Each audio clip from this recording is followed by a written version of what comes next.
Hello! അപ്പോൾ ദേ മഴയൊക്കെ മാറി വെയിലൊക്കെ തെളിഞ്ഞ് വരുന്നുണ്ട്. എന്നാൽ പിന്നെ പുറത്തിറങ്ങിയിട്ട് കുറച്ച് കാഴ്ചയൊക്കെ കണ്ടേക്കാന്ന് വെച്ച് നമ്മൾ നേരെ കുളത്തിൻ്റെ അടുത്തേക്ക് പോയിട്ട് മീൻകുളമാണ്. മീൻകുളത്തിൽ ഒരു 2 ആമ്പൽപ്പൂ ഉണ്ടായി നിൽപ്പുണ്ട് കേട്ടോ. നല്ല പിങ്ക് കളറ് നല്ല രസമുണ്ട് കേട്ടോ ആമ്പൽപ്പൂ കാണാനായിട്ട്. 2 എണ്ണം ഉണ്ടായിട്ടുണ്ട്. എനിക്കാണെങ്കിൽ പറിച്ചെടുക്കാനൊക്കെ തോന്നുന്നുണ്ട്. പിന്നെ ദേ നമ്മുടെ ചെമ്പരത്തിപ്പൂ ഇങ്ങനെ തലയൊക്കെ തട്ടി താഴത്തേക്ക് നോക്കി നിൽപ്പുണ്ട്. ഒരുപാട് കരിമ്പുണ്ടായിട്ടുണ്ട് കേട്ടോ. നല്ല മൂത്ത് കിടപ്പുണ്ട്. ഞാൻ പറഞ്ഞിട്ടുണ്ട് എനിക്ക് മുറിച്ച് തരാൻ പറഞ്ഞ് 2 എണ്ണം മൂത്തത് നോക്കിയിട്ട്. അപ്പോൾ ചേച്ചി മുറിച്ച് തരാമെന്നൊക്കെ പറഞ്ഞിട്ടുണ്ട്. പിന്നെ നമ്മുടെ മഞ്ഞളൊക്കെ ഇങ്ങനെ നന്നായിട്ടായിട്ടുണ്ട്. അതുപോലെ ശംഖുപുഷ്പം പൂവും ഇങ്ങനെ ഒരുപാടുണ്ട് കേട്ടോ ശംഖുപുഷ്പത്തിൻ്റെ പൂവ് വീട്ടിൽ. അപ്പോൾ ഇങ്ങനെ ഒരുപാടായി കിടപ്പുണ്ട്. മഴവെള്ളമൊക്കെ വീണിട്ട് ഇങ്ങനെ തളർന്ന് നിൽപ്പുണ്ട്. കുഞ്ഞു കുഞ്ഞു റോസാപ്പൂവും കുഞ്ഞു 10 മണിച്ചെടിയും പിന്നെ ബോൾസൊക്കെ ഉണ്ടായി ഇങ്ങനെ നിൽപ്പുണ്ട്. ബോൾസത്തിൻ്റെ മേളിൽ ഇങ്ങനെ വെള്ളയായിട്ട് പെയിൻറ്റ് വീണ് കിടക്കുന്നതാണ് കേട്ടോ. അപ്പോൾ വീട് പണിയൊക്കെ നടക്കുന്നുണ്ട്. അതാണ് ഈ പെയിൻറ്റൊക്കെ വീണ് കിടക്കുന്നത്. പിന്നെ ബ്രഹ്മി നന്നായിട്ടായിട്ടുണ്ട്. പിന്നെ ഈ ചെടി നമ്മുടെ വീടുകളിലൊക്കെ ഒരുപാട് കാണുന്നതാണല്ലോ അല്ലേ. ഇങ്ങനെ കാട് പോലെ വളരും. പക്ഷെ നല്ല രസമാണ് അതിൻ്റെ പൂ കാണാനായിട്ട്.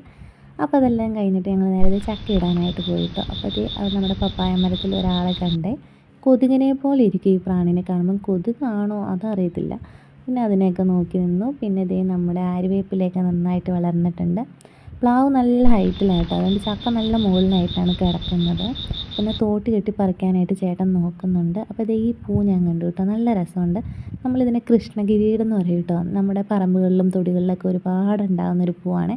ഇങ്ങനെ ഈ മുത്തുക്കുട പോലെ നിൽക്കും ഈ പൂ കാണാനായിട്ട്. നല്ല റെഡിൽ ഇങ്ങനെ വൈറ്റ് ഇതായിട്ട് നല്ല ഭംഗിയുണ്ട് കേട്ടോ ആ പൂ കാണാനായിട്ട്.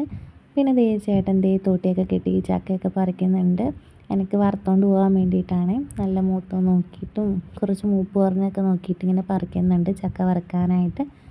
അത് പോയി പറിച്ചുകൊണ്ട് നിന്നപ്പോൾ ചേച്ചിയുടെ മോൻ വന്നു. പിന്നെ അവനെ കുറച്ച് നേരം കളിപ്പിച്ചു. പിന്നെ ദേ അവനെ കാണിച്ചു കൊടുക്കാനായിട്ട് അവിടെ ഒരു പുഴുവിനെ കണ്ടു കേട്ടോ. അതിനെ കണ്ടിട്ട് തന്നെ എനിക്ക് പേടിയാകുന്നു. ഇങ്ങനെ കറുത്ത ഒരു പുഴു വെള്ള ഇങ്ങനെ രോമമൊക്കെ ആയിട്ട്. പിന്നെ ദേ നമ്മുടെ ചക്കക്കുട്ടന്മാരെയെല്ലാം നമ്മൾ എടുത്തുകൊണ്ട് വെച്ചിട്ടുണ്ട്. നമ്മുടെ ദേ മുന്തിരി ഇവിടെ ഇങ്ങനെ വളർന്നു വരുന്നുണ്ട് കേട്ടോ. പിന്നെ ദേ എൻ്റെ ഏട്ടത്തിയമ്മ വന്നിട്ട് എനിക്ക് ദേ കരിമ്പൊക്കെ വെട്ടി തരുന്നുണ്ട്. നല്ല മൂത്ത കരിമ്പ് നോക്കിയിട്ടാണ് അവൾ മുറിച്ച് തരുന്നത് കേട്ടോ. നല്ല മധുരം ഉണ്ട് കേട്ടോ. എന്തായാലും കരിമ്പിന് നല്ല ടേസ്റ്റ് ഉണ്ട്. നല്ല മധുരം ഉണ്ടായിരുന്നു. അപ്പോൾ കരിമ്പെല്ലാം കഴിച്ചുകൊണ്ട് ഇരുന്നപ്പോഴാണ് ഞാൻ ദേ ഒരാളെ കണ്ടത്. ഒരു പേരയ്ക്ക. അപ്പോൾ ദേ മുഴുത്ത ഒരെണ്ണം കിടപ്പുണ്ട് പേരത്തിൽ. അപ്പോൾ ഞാൻ ദേ തോട്ടിയൊക്കെ കെട്ടി അവനെ ഇങ്ങ് പറിച്ചെടുത്തു. ഫസ്റ്റ് ഞാൻ ഓർത്തു വെള്ള ചൊവയായിരിക്കും മഴയൊക്കെ വീണതിൻ്റെന്ന്.